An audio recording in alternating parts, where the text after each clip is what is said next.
এদিক ওদিক করে গেলাম না তা ঘুরিয়ে ঘুরিয়ে দাঁড়া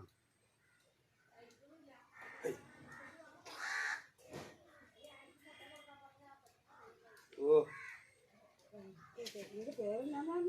ಪ್ರಜಾಪತಿ ಪ್ರಜಾಪತಿ ഇത്ര വലുതേ ഇല്ല നമുക്ക് ഇവിടെ ചെറുതേ ഉള്ളൂ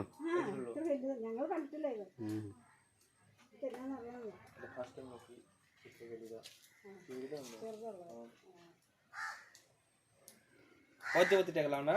হাই গাইস দেখো কেরালায় প্রজাপতি কত বড় প্রজাপতি দেখেছো কেউ যদি দেখে তাকে কমেন্ট করে জানাবে গাইস কমেন্ট আর যারা না দেখেছো তারাও কমেন্ট করে জানাবে গাইস গাইস এটা আমার গাড়ি বলো না জি এটা আমার গাড়ি গাইস এই গাড়ি নিয়ে কেরালায় কাজে আসি গাইস গাইস গাইস প্রজাপতিটা দেখো গাইস